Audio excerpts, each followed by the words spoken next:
Bismillahirrahmanirrahim. Assalamualaikum warahmatullahi wabarakatuh.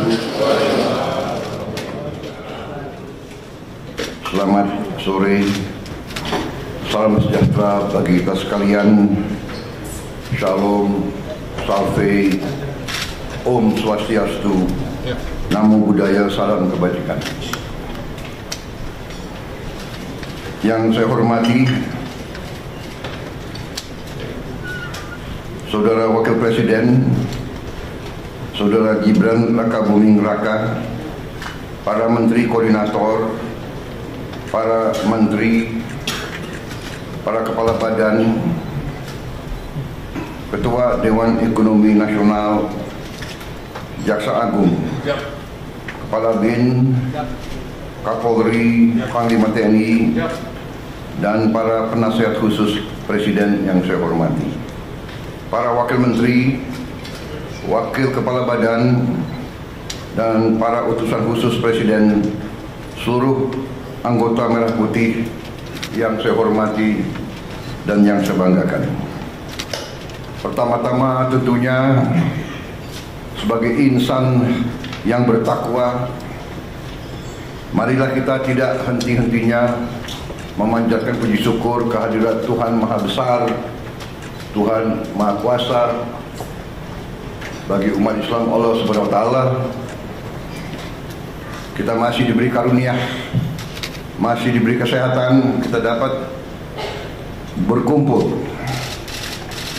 hari ini untuk melaksanakan sidang kabinet paripurna dari Kabinet Merah Putih, sidang paripurna yang ke-6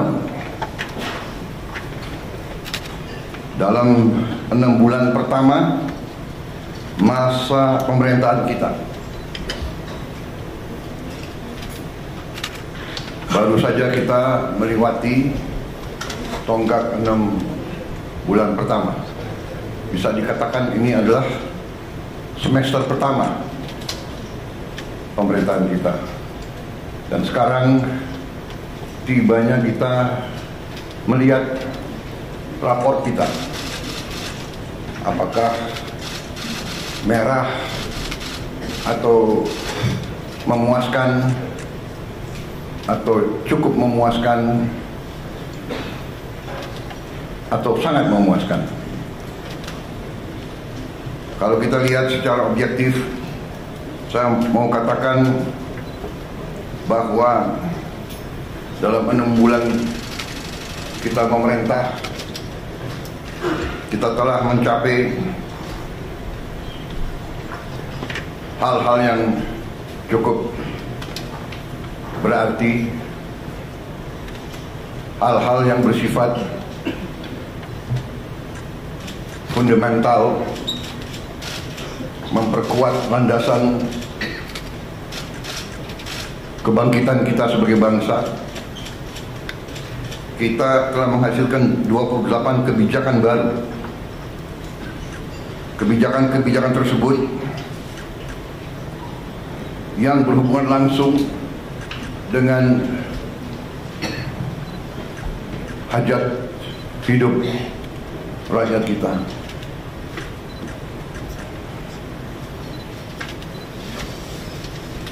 Hal-hal ini kita lakukan dalam waktu yang cukup singkat, yang tidak diperkirakan bahwa kita mampu mencapai itu dalam waktu yang singkat. Walaupun 28 kebijakan baru, namun produk-produk untuk mencapai kebijakan-kebijakan tersebut saya hitung mungkin lebih dari 100, bahkan mendekati 200. Jadi satu kebijakan mungkin membutuhkan beberapa produk. Apakah itu Kepres, apakah itu PP, apakah itu Perpres, apakah itu Inpres, apakah itu sekedar hanya surat edaran, tetapi inilah bagaimana kita menjalankan roda pemerintahan. Saudara-saudara sekalian, saya ingin kita secara objektif menilai diri kita. Kalau kita tidak objektif, kita bisa masuk jebakan bahwa kita menganggap diri kita sudah mampu padahal kita tidak mampu. Kita sudah melihat bahwa arah kebijakan kita benar padahal tidak benar. Saya ingatkan agar kita sadar bahwa pemerintahan sebuah republik, apalagi republik sebesar kita, republik yang mewadahi dan menaungi 280 juta manusia lebih,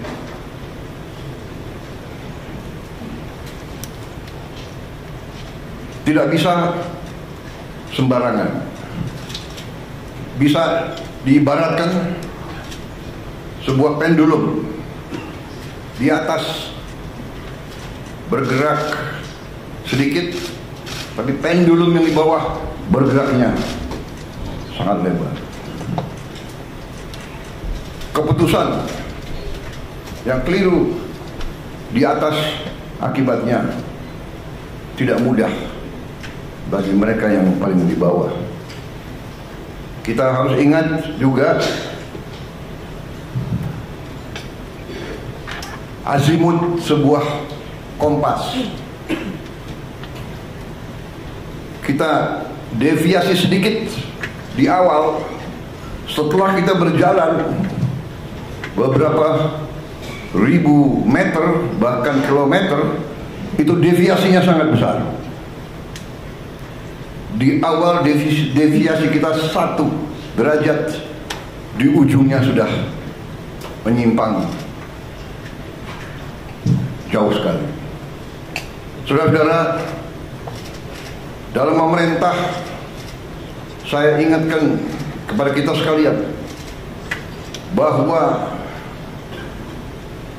sumber kekuasaan kita, sumber wewenang kita adalah Undang-Undang Dasar Negara Republik Indonesia tahun 1945.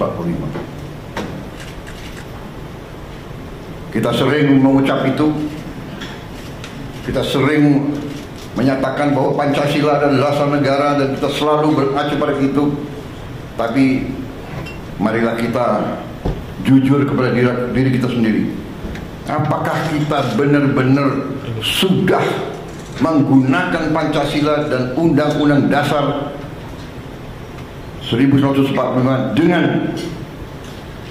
dengan sebenar-benarnya atau tidak? Karena menurut pendapat saya, Undang-Undang Dasar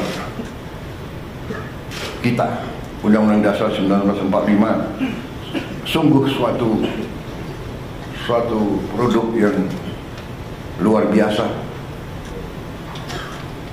Tetapi sebagaimana saya katakan, menurut pendapat saya, elit bangsa telah sadar atau tidak sadar deviasi daripada Undang-Undang Dasar 45.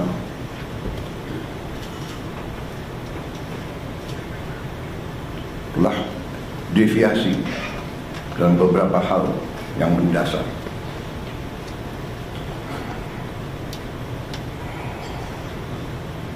Kalau kita deviasi yang saya katakan, di awal penyimpangannya sedikit, di ujungnya penyimpangan besar. Saya ingatkan bahwa rancang bangun Undang-Undang Dasar 1945 kita luar biasa. Rancang bangun yang telah dibuat oleh pendiri bangsa kita luar biasa. Kenapa? Karena pendiri-pendiri bangsa kita mengalami penjajahan, mengalami imperialisme, mengalami penindasan, mengalami kapitalisme yang dibuat untuk menjaga bahwa rakyat kebanyakan tetap miskin. Pendiri-pendiri bangsa kita mengalami penjajahan imperialis. Dua imperialis yang dialami, Barat, Belanda, dan Jepang. Sekarang kita baik, dan kita harus baik. Kita tidak mau dendam. Kita tidak dendam sama bangsa Belanda, tidak dendam. Kita tidak dendam dengan bangsa Jepang. Tapi kita pernah dijajah, pernah ditindas. Kekayaan kita diambil terus-menerus.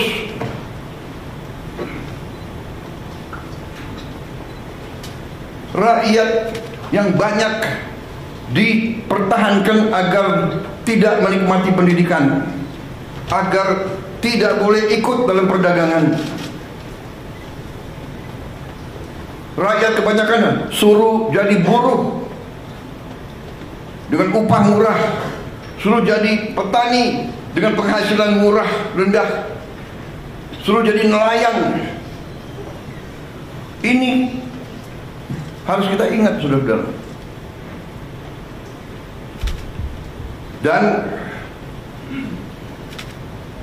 alhamdulillah kabinet kita memerintah, dan kita harus berjiwa besar, kita harus objektif. Kita bisa lancar begini, kita bisa bagus begini karena transisi pemerintahan berjalan dengan lancar, dengan baik. Saya dibilang apa itu? Presiden boneka. Saya dikendalikan oleh Pak Jokowi. Ya, seolah Pak Jokowi tiap malam telepon saya. Saya katakan itu tidak benar. Bahwa kita konsultasi, iya, itu seorang pemimpin yang bijak, yang konsultasi, minta pendapat, minta saran. Beliau 10 tahun berkuasa. Saya menghadap beliau, nggak ada masalah. Saya menghadap Pak SBY, tidak ada masalah. Saya menghadap Ibu Mega, tidak ada masalah. Kalau bisa menghadap Gus Dur, nggak bisa. Bisa menghadap Pak Harto, iya kan? Menghadap Bung Karno kalau bisa. Loh, minta pandangan, minta saran. Pak Jokowi berhasil 10 tahun, orang suka tidak suka.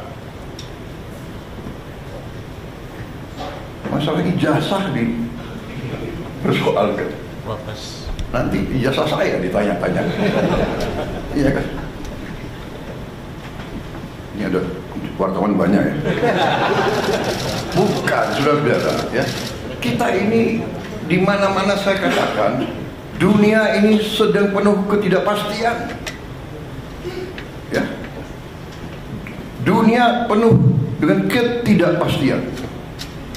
Kita rasakan sekarang. Kita rasakan, kita jujur, kita rasakan. Sekian puluh tahun kita menjadi the good boy. Ya kan? Ada negara yang besar, negara yang kuat. Bilang ke kiri, ya monggo. Bilang ke kanan, monggo. Kita ikut World Bank, kita ikut IMF, kita ikut, ya kan? Tapi globalisasi, ya kita ikut. Tapi sekarang yang meninggalkan sistem yang mereka bangun, mereka sendiri. free trade, monggo. Kita bingung jadinya. Yang dibilang Menteri Keuangan sedang di luar negeri ya. Sekarang ekonom-ekonom yang belajar sekian puluh tahun, sekarang harus belajar lagi. Prof, iya kan? Harus belajar lagi. Dan memang kita perlu belajar lagi. Tapi kalau saya, kita punya Undang-Undang Dasar 45 yang merancang itu, yang membentuk itu, mereka yang melihat dan merasakan, oh, imperialisme kayak begini, penjajahan kayak begini. Mengalami Belanda, Jepang, mengalami pergolakan 28 tahun kita merdeka, 28 tahun kita merdeka, tidak pernah berhenti dari campur tangan asing. Peristiwa Madiun seolah itu komunis, ternyata yang membawa musuh Semaun semua itu adalah Belanda. Difasilitasi oleh Belanda. Belanda kuasai Batavia, semua lapangan terbang dikuasai. Bagaimana dia bisa sampai Madiun? Terus DITII, dokumen keluar. Belanda, bahkan bukan DITII, Snoek Hoogronya juga Sandi Yuda, intelnya Belanda. Saudara-saudara, ini saya sampaikan terus karena kembali kita punya kekuatan Undang-Undang Dasar 45, khususnya di bidang ekonomi adalah pasal 33. Kalau disimak, setiap negara yang sedang bangkit punya semacam pasal 33. Jadi saudara-saudara, 6 bulan yang kita telah kerjakan, ternyata menurut saya kita boleh bangga dengan prestasi kita. Dan untuk itu saya ingin mengatakan bahwa sungguh-sungguh saya apresiasi, saya terima kasih kepada semua menteri, wakil menteri, kepala badan, wakil kepala badan dalam tim kita, dalam kabinet merah putih. Saya merasa kita bisa mencapai ini karena kerjasama yang baik di antara kita. Saya merasakan teamwork. Dalam 6 bulan kita kabinet paripurna hanya 6 kali.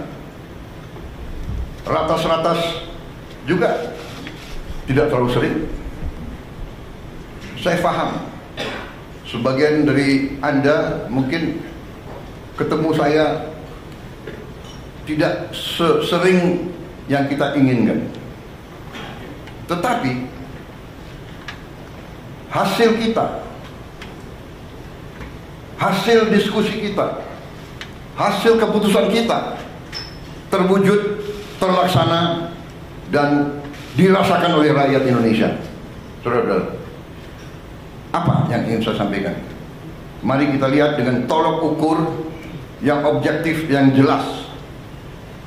Salah satu tonggak pemerintahan di setiap negara adalah mampu atau tidak kita menjaga inflasi.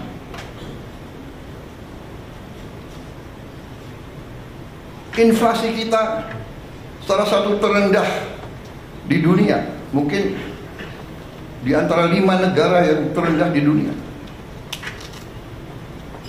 Mungkin inflasi yang lebih rendah dari kita mungkin Tiongkok, Mendagri. Ini prestasi. Dan saya harus katakan, jujur ini, bukan karena Mas Gibran ada di sebelah saya, bukan. Ini objektif. Ini salah satu hasil daripada kepemimpinan dan manajemen Pak Jokowi. Mungkin pengalaman beliau sebagai wali kota membuat beliau ngerti bagaimana memanage inflasi yang mungkin nggak ada di buku. nggak diajarkan di Harvard atau di MIT. Ada lulusan Harvard nggak di sini? Saya tidak. Saya sangat kagum sama Harvard. Saya pengen masuk dulu, nggak bisa masuk. Bisa masuknya ke toko bukunya aja. Yang penting Harvard. Wih, ini kebablasan nih, kok wartawan terus di sini. Tapi kita demokratis ya. Coba angkat tangan yang mengizinkan wartawan tambah 5 menit di sini. Angkat tangan. Oke. Demokrasi, Anda boleh di sini 5 menit lagi. Nggak apa-apa, karena ini sesuatu yang baik ya. Bahwa saya sebagai, bisa dikatakan saya adalah di sini apa ya, sebagai manajer tim ya. Loh, kalau tim saya berhasil ya saya harus muji dong. Benar nggak? Nggak apa-apa. Saya merasa teamwork kita bagus. Saya merasa garis yang kita tentukan terwujud di lapangan. Inflasi terwujud. Banyak negara mau belajar bagaimana mengendalikan inflasi dari kita. Mendagri gak usah diceritain deh. Iya dong. Apa itu? Rahasia dapur jangan dibuka semua. Kecuali kawan. Kalau kawan mau belajar boleh. Saudara-saudara, yang kedua, tolok ukur yang bisa dirasakan, yang saya rasakan juga. Saya rasakan karena saya sudah lama jadi orang Indonesia. Dan saya waktu anak kecil, orang tua saya Menteri Perdagangan. Jadi saya lihat bagaimana setiap lebaran, setiap akhir tahun, orang tua saya tegang. Pak Mitro hitung, kumpulin setiap item, dicek. Sampai Pak Mitro pernah di Tanjung Priok, di dermaga nungguin kapal. Pemerintah waktu itu mau intervensi karena krisis pangan, harga-harga juga menjulang, sehingga pemerintah intervensi. Pemerintah bertindak, menjamin di hari-hari kritis bahan-bahan tersedia. Dan sekarang pemerintah yang saya pimpin, saudara-saudara, berhasil menjaga stabilitas harga pangan di saat-saat yang selalu harga pangan kurang bisa dikendalikan. Akhir tahun, Natal, akhir tahun, dan Lebaran. Alhamdulillah, akhir tahun, Natal, dan Lebaran tahun ini, di masa pemerintahan kita, harga-harga aman, stok pangan tersedia. Ini pekerjaan saudara-saudara sekalian. Yang di lapangan kalian, yang ngecek harga kalian. Mudik berjalan dengan lancar. Saya dapat laporan mudik kita adalah sekarang terbaik sepanjang sejarah. Angka kecelakaan terendah sepanjang sejarah, turun 30%. Dan meningkat yang mudik, lebih besar dari tahun yang lalu. Ada kelompok-kelompok negatif ya, oh mudiknya berkurang. Kalau lancar dibilang mudiknya berkurang. Tidak, lancar karena pengendaliannya lancar. Dan ada keberanian ambil keputusan oleh menteri-menteri kita, oleh Kapolri, oleh Panglima TNI, oleh Menteri Perhubungan, memberi saran kepada saya, Pak, bisa nggak kita laksanakan work from everywhere? Ini baru juga ini saya kira. Di dunia ada work from everywhere. Orang Indonesia kalau kreatif boleh juga. Jadi mereka pulang sudah jauh sebelum libur. Kalau itu Indonesia semangat itu. Pulang sebelum libur. Tapi ini ya, ini keberanian ambil keputusan. Saya bilang, oke, saya ambil tanggung jawab, silakan. Jadi ini tolok ukur tonggak yang bisa dirasakan. Belum lagi masalah-masalah sekian puluh tahun yang lalu, hutang orang kecil yang sebenarnya sudah dihapus oleh bank-bank masih dituntut. Jutaan petani kita, jutaan rakyat kecil kita tidak bisa pinjam lagi, terpaksa dia pinjam dari rentenir, dari pinjol, pinjaman online, rentenir yang gila, bunganya harian, luar biasa. Kita hapus, kita ambil tindakan-tindakan yang harus kita ambil dengan beberapa risiko. Tetap dalam kerangka pengendalian APBN yang prudent. Kita disiplin kepada diri kita sendiri. Kita menjaga bahwa kita pelihara defisit kita tetap 2,5% dari GDP kita. Tidak ada kewajiban. Uni Eropa saja yang lahir dengan angka tersebut dalam perjanjian Maastricht, ya. Tahun berapa itu? Maastricht, Pak Anggito?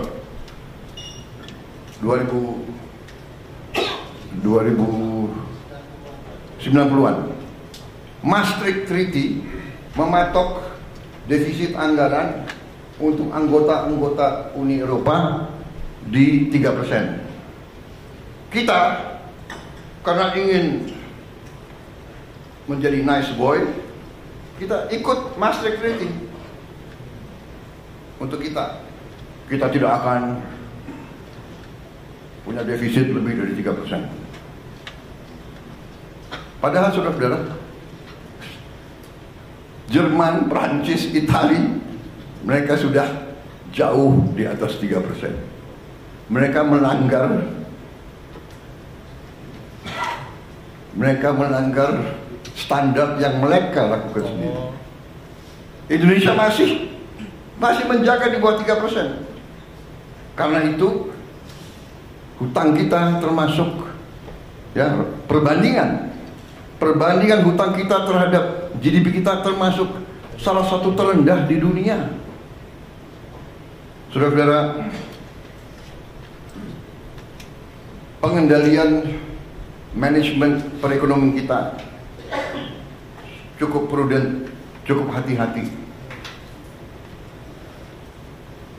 Dalam kehati-hatian itu, salah satu juga yang kita bisa dan boleh bangga adalah kita melaksanakan penghematan besar-besaran.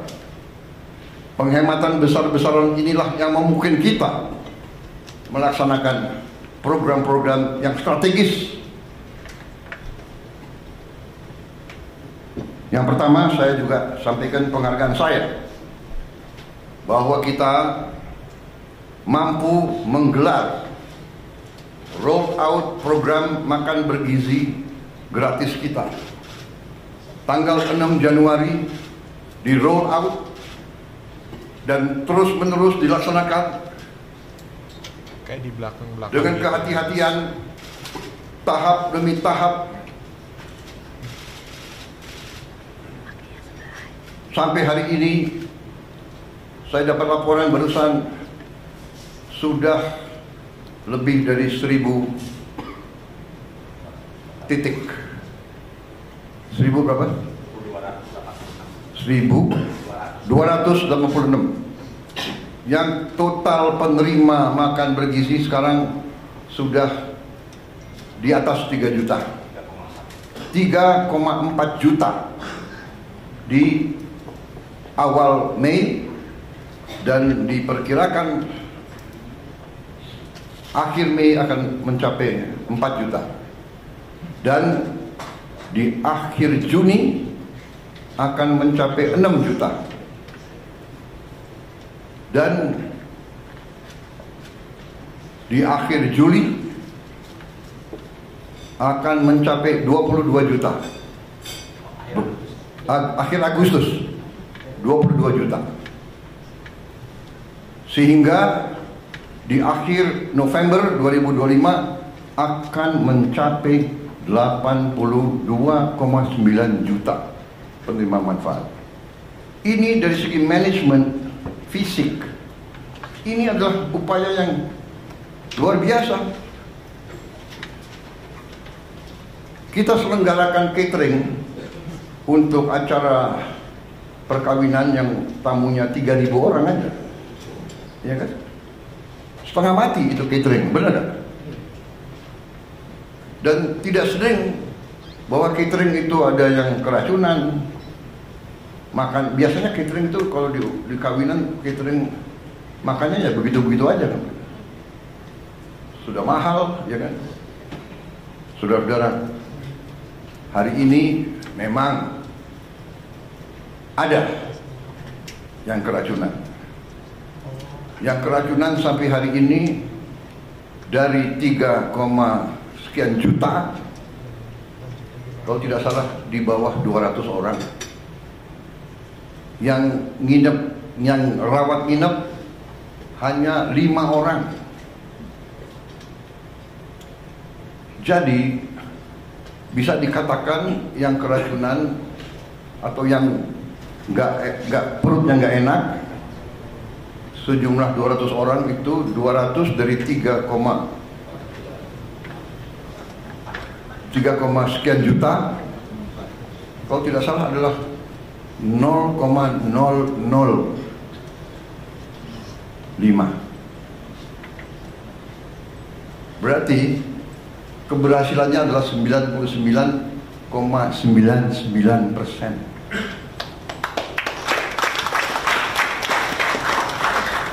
Di mana ada usaha, ya, usaha manusia, di mana di bidang pekerjaan apapun, kalau 9,99% keberhasilan, oke dong. Walaupun kita tidak boleh cepat puas, Pak Dadan, ya. Kita harus lihat nanti Desember 2025. Tapi saya hargai karena Kepala Badan BGN dan seluruh jajarannya mengatakan, Pak, sasaran kita adalah zero penyimpangan, zero kesalahan. Dan kita mengerti, tidak gampang. Di dapur itu yang bekerja 50 orang, satu dapur yang bekerja 50 orang, ya kan?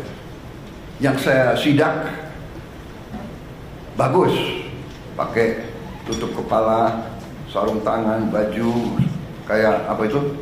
APD.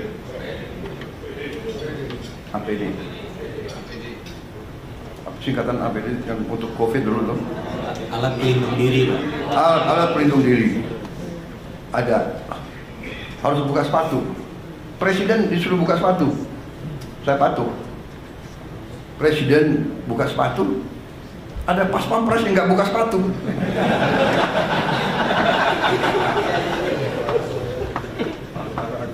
Dia semangat harus menjaga.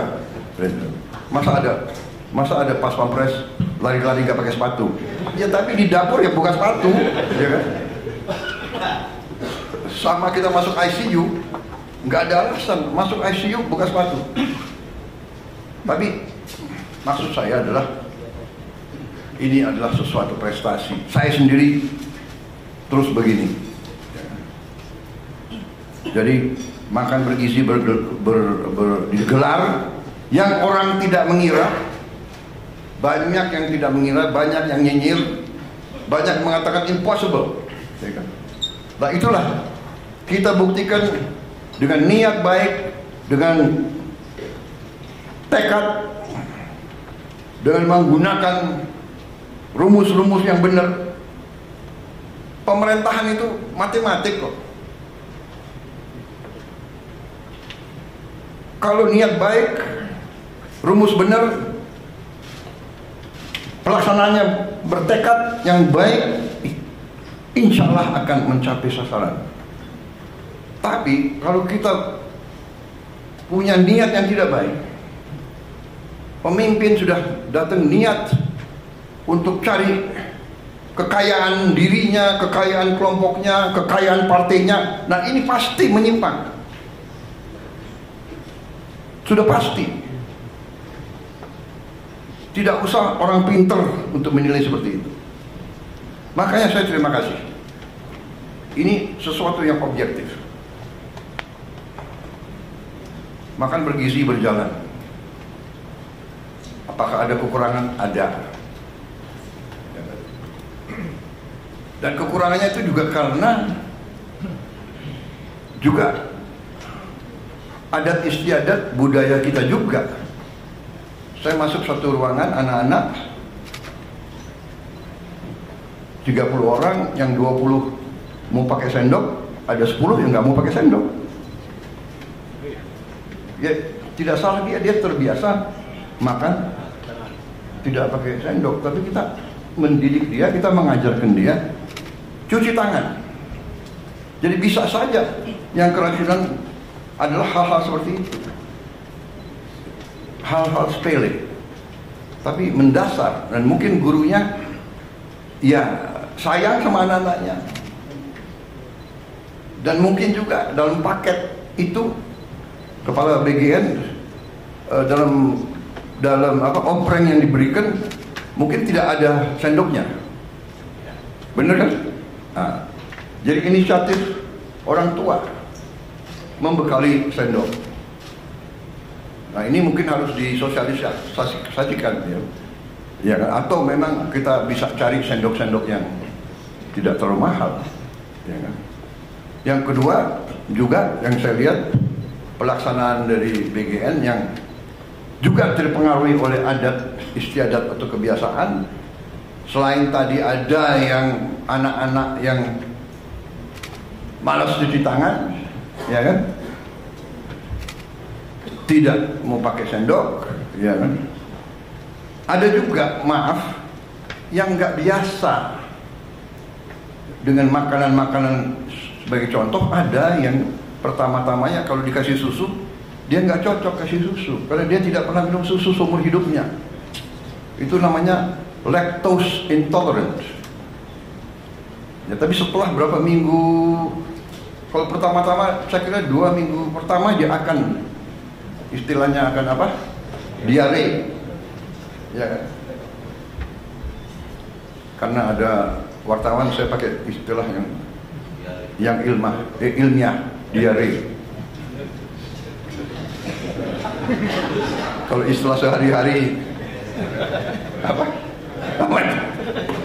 Saudara, masalahnya itu dia nggak pernah minum susu. Kita kasih susu, dia butuh waktu penyesuaian. Tapi on the whole, makan bergizi ini adalah sesuatu yang menurut saya cukup membanggakan. Banyak pimpinan negara datang ke Indonesia yang dibahas antara lain makan bergizi. Saudara,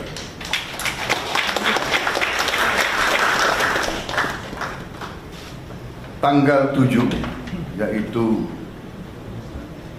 lusa,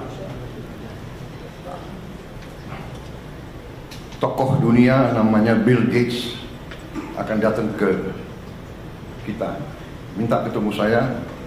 Sudah cukup lama beliau minta ketemu, kalau tidak salah ya suratnya dari November ya, minta ketemu. Saya terima, antara lain mau menyatakan dukungan dan penghargaan atas makan bergizi kita.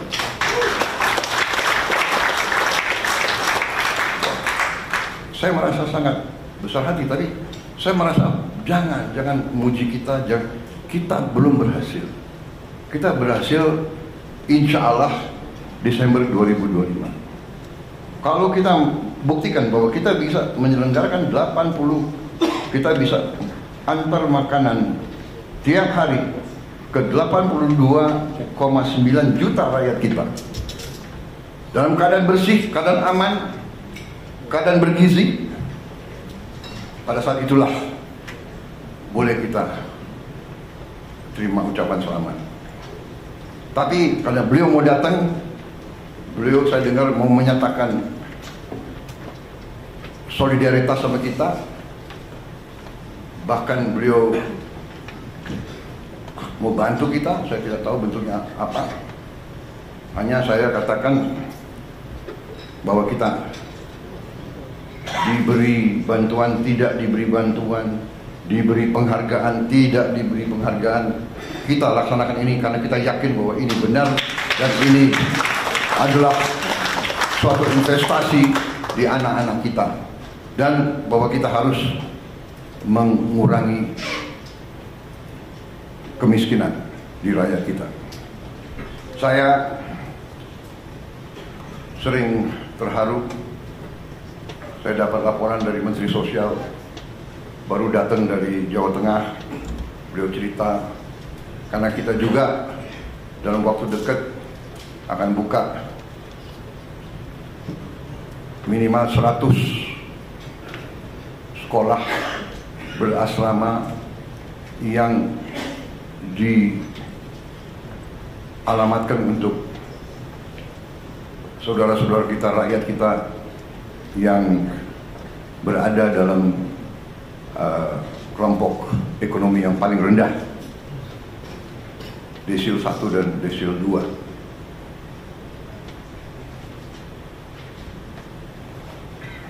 Niat ini mungkin akan terwujud dalam tahun ini juga. Menteri Sosial dan Menteri Pendidikan Dasar Menengah bertekad bahwa 53 sekolah akan digelar bulan Juli ini. Bolak-balik saya katakan, jangan dipaksa, ya.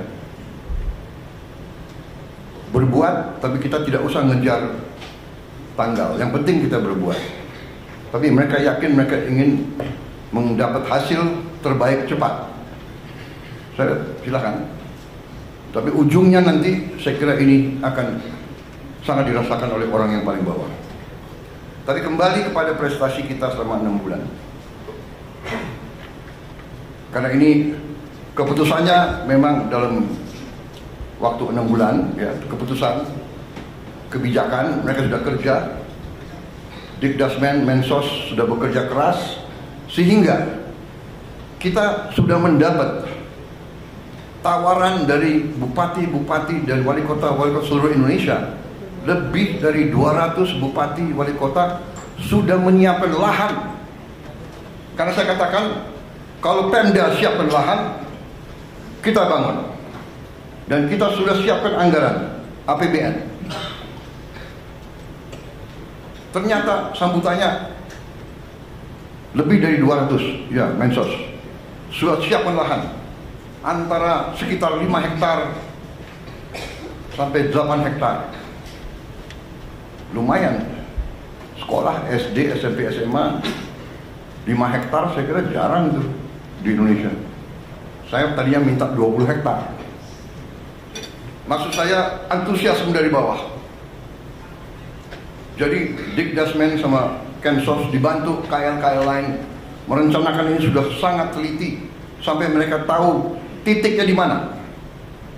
Dan ini nanti sekolah-sekolah ini di titik kantong-kantong kemiskinan yang paling susah, paling miskin, itu kita dirikan. Mereka sudah sampai demikian, mereka sudah tentukan, persiapannya sudah cukup matang. Ini saya kira akan dimatangkan 2-3 minggu lagi dan akan dilaksanakan dengan baik. Dan kita sudah merancang biaya pembangunan kampus tersebut yang cukup, menurut saya, hemat tapi bagus. Kemudian saudara-saudara, salah satu prestasi kita yang dirasakan, yang real dan tidak bisa dibuat-buat adalah bahwa produksi beras dan jagung kita, saya dapat laporan sekarang sangat berhasil, bahkan dibandingkan dengan tahun-tahun terdahulu. Produksi kita cukup bisa dikatakan tertinggi. Saya dari Sumatera Selatan. Hasil di Sumatera Selatan produksi berasnya yang tiap tahun berkisar 3 juta ton. Tahun ini mereka yakini akan mencapai 4 juta ton. Artinya apa? Peningkatan 25%. Saya kira di seluruh dunia ini salah satu prestasi. Dan kita harus mengakui kalau kita berbuat baik, jangan kita rendah diri. Ini prestasi kita. Kemudian serapan pemerintah, yaitu jumlah tonase beras yang sekarang berada di tangan pemerintah, saya dapat laporan adalah tertinggi sepanjang sejarah NKRI.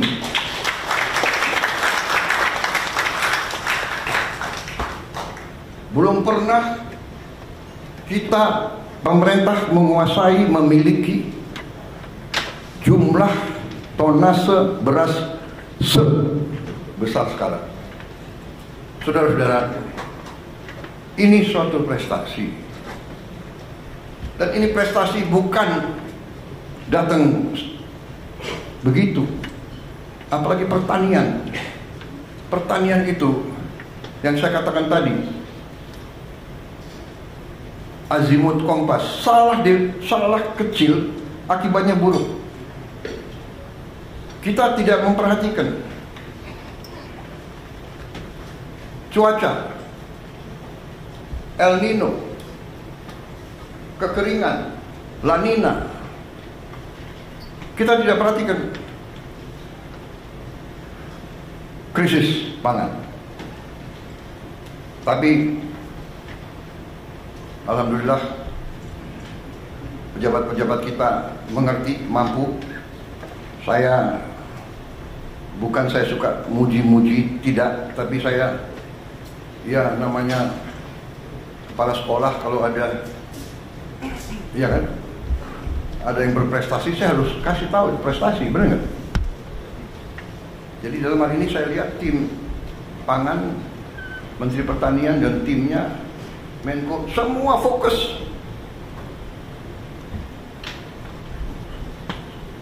Untung aja Menteri Pertanian ada di Jakarta hari ini, hadir. Biasanya saya cari, nggak ada. Di mana? Kalimantan Barat, di mana? Jambi, di mana? Duanya, menteri dan wakil menteri, udah hitam sekali. Berarti ini menteri dan wakil menteri mana benar-benar bekerja.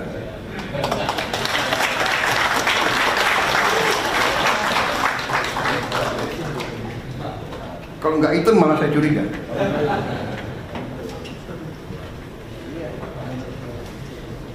Akhirnya Pak Natalius Pigai pengen jadi Menteri Pertanian.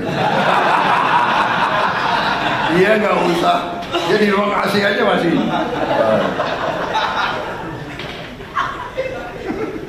Saudara-saudara, ini suatu prestasi saya. Saya merasakan karena hari ini saya terima tadi pagi, saya terima Saudara Hun Sen dari Kamboja. Dia 38 tahun jadi Perdana Menteri. Sekarang dia naik jadi Presiden Senat, ya. Dia datang, yang pertama dia bicara, karena tadi yang jemput beliau adalah Menteri Dalam Negeri, ya. Yang pertama disampaikan adalah, kami perhatikan bahwa prestasi Indonesia luar biasa. produksi berasnya sangat naik sampai berlimpah. Ini akan berpengaruh kepada kita, karena biasanya Indonesia beli beras dari kita. Tapi tahun ini Kamboja harus cari pasar baru, karena Indonesia tidak akan impor. Benar tadi Mendagri datang ketemu saya, itu lagi yang disampaikan. Selamat, sukses produksi saudara, luar biasa. Kemudian kebijakan-kebijakan yang saudara ambil ya, menjadi perhatian. Kita sih dinilai tidak dinilai, kita hanya kerja, kita tidak mau. Tapi alhamdulillah, ya kan? Dan kita nggak boleh takut. Jadi kalau ibarat kita di kelas, di sekolah, ya kan? Kalau kita belajar benar, kita ikut ujian yang benar, nilai kita bagus, pasti ada yang nggak suka sama kita kan? Yang nggak mau belajar nggak suka sama kita, ya kan? Wah, dia mau lulus sendiri gitu ya. Padahal belajar, bekerja gitu. Kita tidak berbuat yang aneh-aneh, ya. Pakai logika. Jadi waktu berapa bulan yang lalu, yang saya katakan prestasi ini kita bisa surplus produksi Februari, Maret, April, Mei, yang Menteri Pertanian tidak sedikit jasanya Pak Jokowi sebagai Presiden. Benar Menteri Pertanian? Sekali lagi ini saya bukan ngolor untuk apa, ya kan? Beliau udah di Solo, ya kan? Tapi saya harus katakan, karena itu benar. Beliau masih Presiden.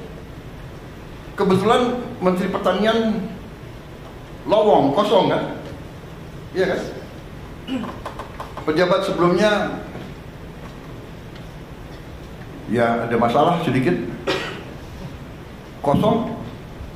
Saya ketemu saudara Amran, saya lihat bahwa ini masuk akal.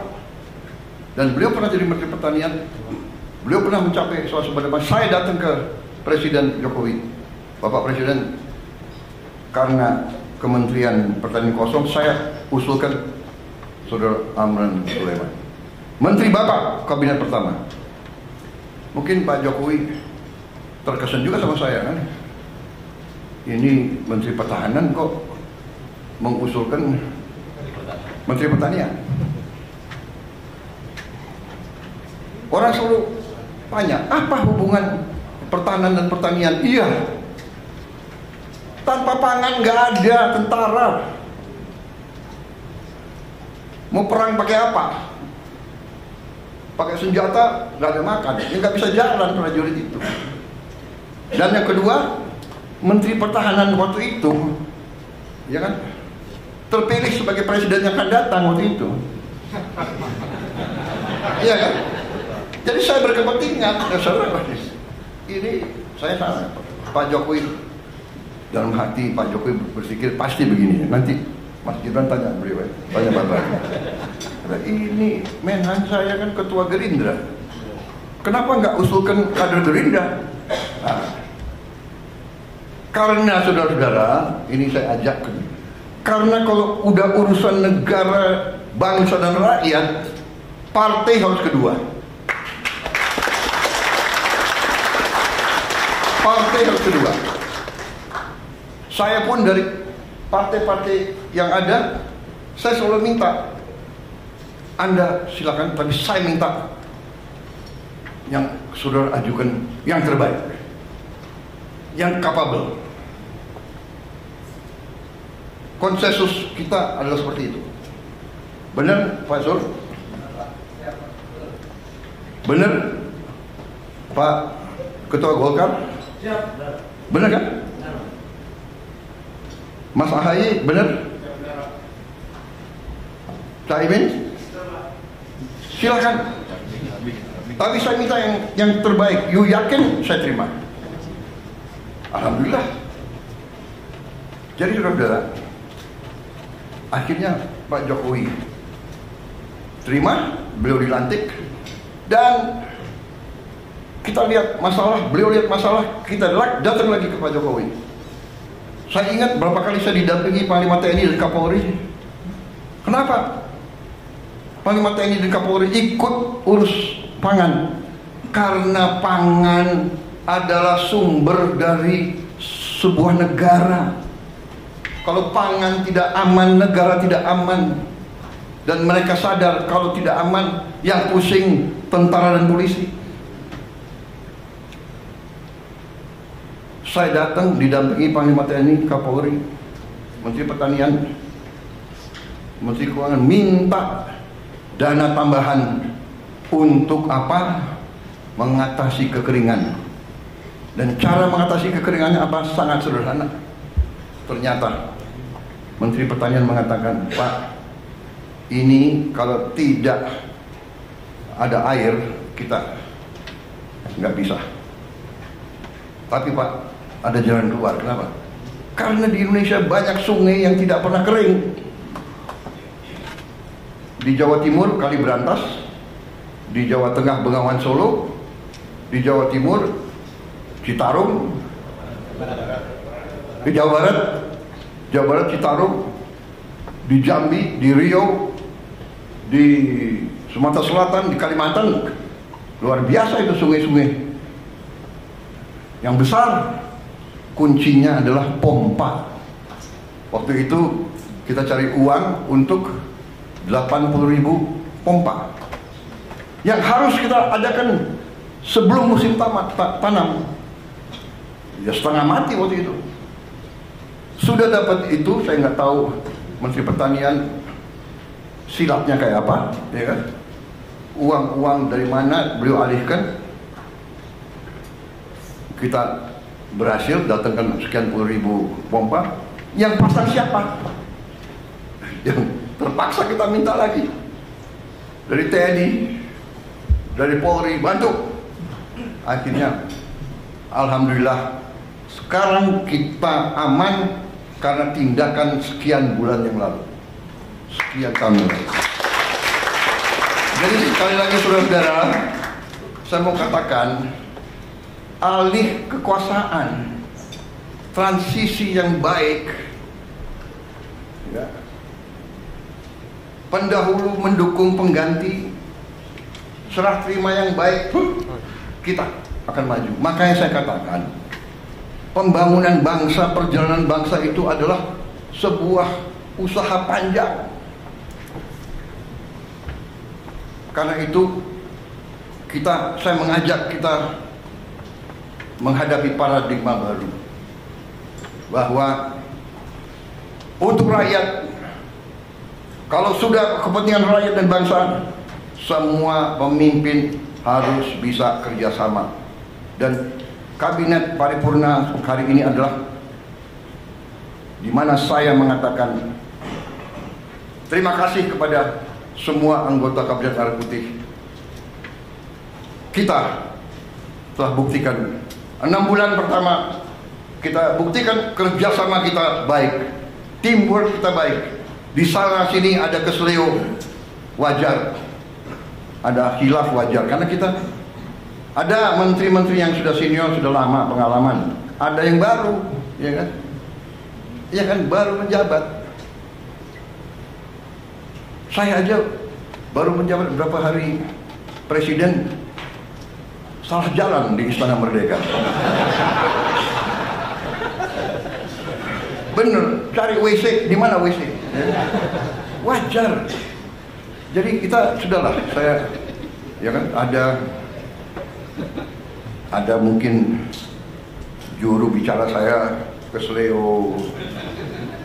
Ya namanya manusia, dia juga baru menjabat, benar nggak? Iya kan? Kalau yang senior salah bicara, salah. Ya. Erlangga salah bicara, nggak bisa. Bener nggak?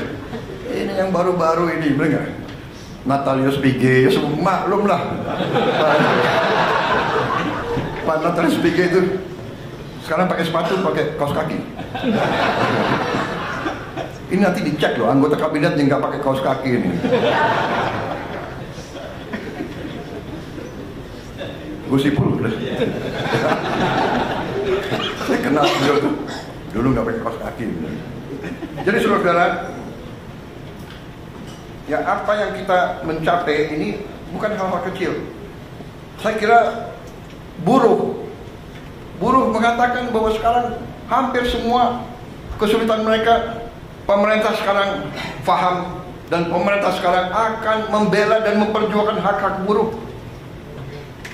Tapi saya juga ingatkan kepada buruh kita akan bela Anda, karena Anda anak-anak kami. Tapi ingat, kita juga harus mengerti kepentingan para pengusaha, karena para pengusaha itu yang punya pabrik-pabrik.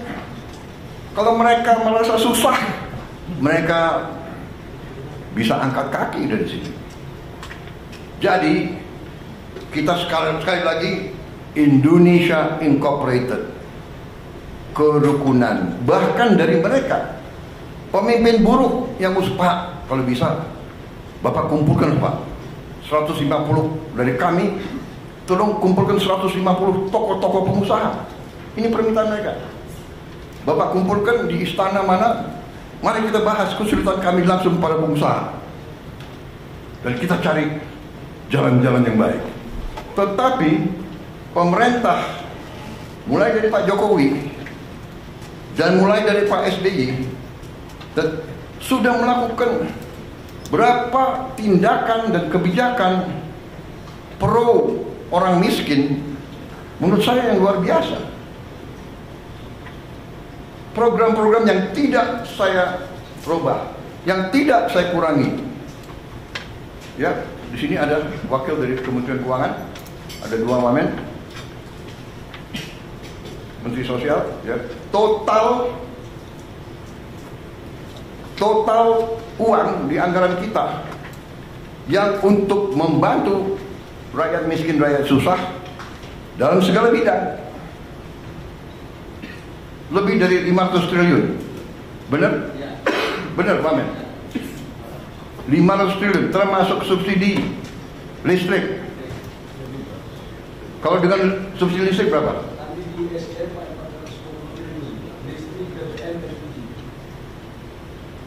Di Kemsos 500.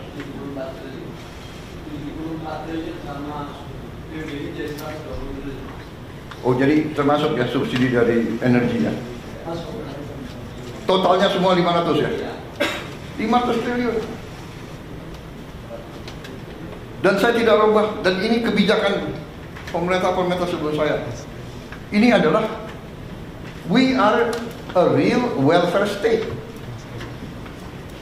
Jadi saya juga katakan kepada para pengusaha,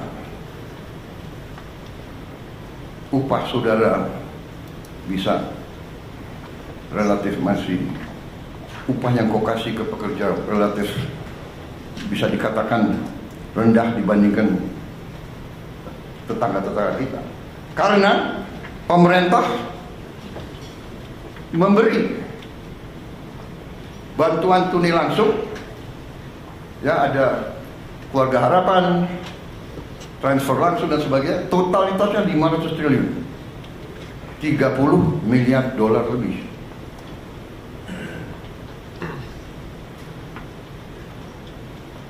Belum makan bergizi, ini keberpihakan lagi, anaknya buruh, anaknya semua diberi makan, yang nanti akhir tahun ini jumlahnya adalah 170 triliun, berarti 10 miliar dolar lebih. Jadi yang tadi 30 miliar dolar plus 40 miliar dolar untuk membantu desil 1, 2 dan kelas menengah juga. Jadi saudara, kita terus, ratusan kebijakan kita tolong dipelajari ya, untuk juga pertama kali kita pangkas semua sistem distribusi pupuk yang penuh dengan keruwetan, langsung dari pabrik ke kelompok tani. Kita meninggalkan 144 peraturan. Tidak ada lagi perlu izin gubernur, bupati. Ini yang diminta petani, ini yang mereka dapatkan. Kita sederhanakan, produksi naik. Juga mereka menyampaikan terima kasih. Lebih dari 100 juta petani merasakan penghasilan mereka naik karena kita tegakkan harga dasar gabah kering panen. Dan kita wajibkan penggiling-penggiling padi. Dan saya memberi peringatan, penggiling-penggiling padi yang bandel, yang beli setelah panen, yang beli dengan harga serendah-rendahnya, kita cabut izin usahanya. Saya tidak main-main, karena di tangan saya adalah Undang-Undang Dasar 1945 pasal 33 yang memberi saya wewenang sumber-sumber produksi yang menguasai hajat hidup orang banyak dikuasai oleh negara dan dipergunakan sebesar-besarnya untuk kemampuan rakyat. Dan saya tidak akan ragu-ragu menggunakan itu. Saya tanya hakim-hakim agung, ini bagaimana interpretasinya? Tidak usah diinterpretasi Pak, itu sudah jelas. Apakah penggiling padi menguasai hajat hidup orang banyak? Menguasai. Jadi dia harus ikut. Anda boleh untung, tapi jangan untung sebesar-besarnya di atas penderitaan petani. Tidak bisa. Silakan pilih. Anda mau operasi atau Anda kita tutup. Polis lain. Saudara-saudara, dahsyat itu pasal 33. Kita Indonesia Incorporated, pengusaha harus untung. Tapi jangan mau untung sebesar-besarnya di atas penderitaan rakyat. Tidak. Yuk untung, boleh. Rakyat juga harus untung, petani harus untung. Dan ini dilaksanakan di banyak negara. Saya bukan orang pinter. Kalau perlu saya nyontek orang pinter. Tapi bukan di sekolah. Best practice, boleh kita copy. India sudah melaksanakan ini sudah puluhan tahun. Alhamdulillah, dengan ketegasan kita, petani merasakan. Mereka mengatakan belum pernah menerima penghasilan setinggi ini musim panen yang kemarin. Jadi ini terus ya. Saya dapat laporan stok beras tadi sudah saya katakan tertinggi selama 57 tahun terakhir. Saudara-saudara, ini semua sudah kita capai. Salah satu prestasi kita adalah ini wartawan kok lebih dari 5 menit jadinya. Demokrasi, bagaimana? Boleh terus atau tidak? Terus. Boleh. Nanti kalau bagian saya marah-marahin menteri, nah kalian keluar. Ini kalau muji-muji boleh di sini ya. Jadi saya sekarang ini harus cari-cari kesalahan menteri-menteri saya.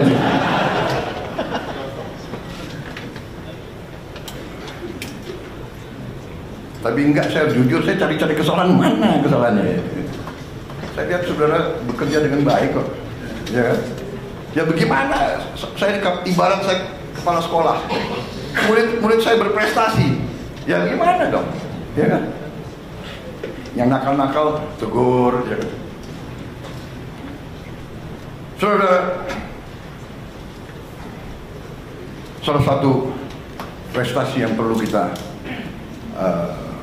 catat adalah kita berhasil membentuk suatu dana investasi, konsolidasi aset-aset kita, dan antara Daya Anagata Nusantara. yang berhasil kita lakukan dalam 4 bulan pemerintahan kita. Kalau tidak salah, bulan Februari 24. Benar ya? Februari 24 kita sudah hitung tanggalnya. Harinya hari Kamis atau tidak ya? Pokoknya 24 Februari 2025. 2 tambah 4 6, ya kan? Bulan 2 6 tambah 2 8. Ke 2025 adalah 9 ya.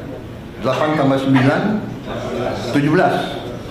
1 tambah 7 8. Berarti itu tanggal baik dan antara berhasil.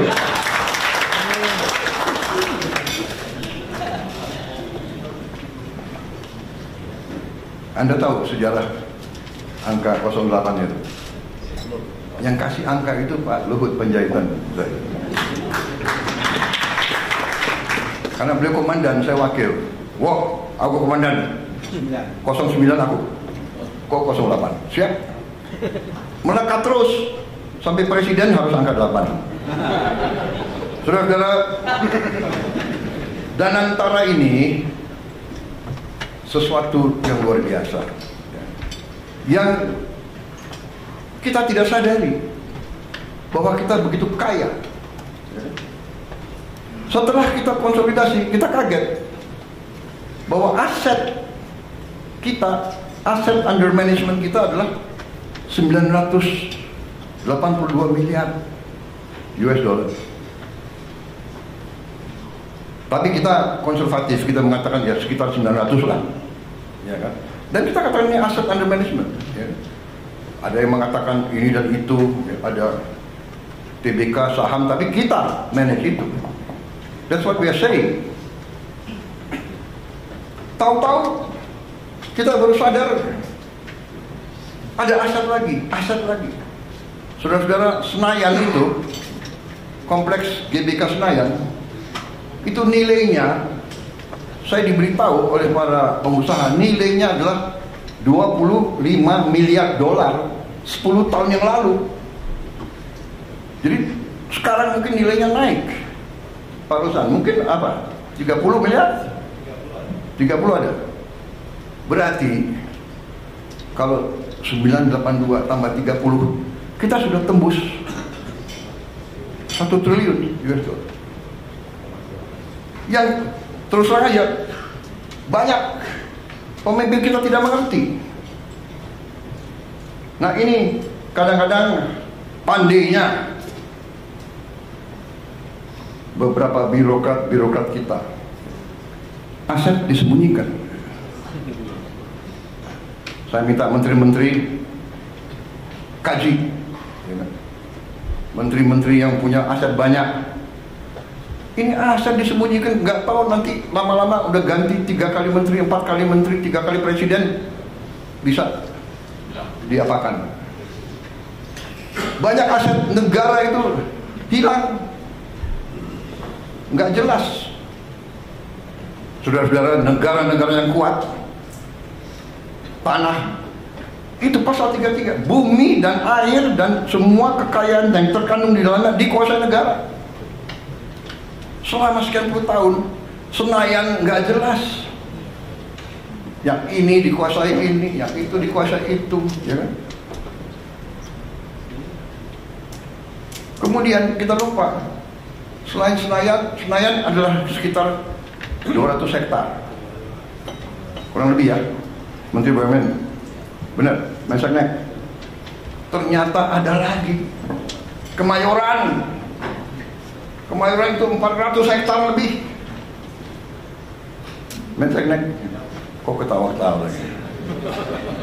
400 hektar lebih, berarti ya mungkin 40 miliar dolar itu, ya kan? Nanti itu pun akan kita serahkan dikelola oleh Danantara. Berarti sudah mungkin 1040 triliun. Belum lagi kita cek aset-aset yang ada di seluruh Indonesia. Pak Nusron ada?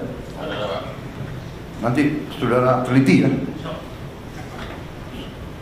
Luar biasa kaya kita. Cek semua konsesi-konsesi HGO, HGB yang sudah jatuh tempo.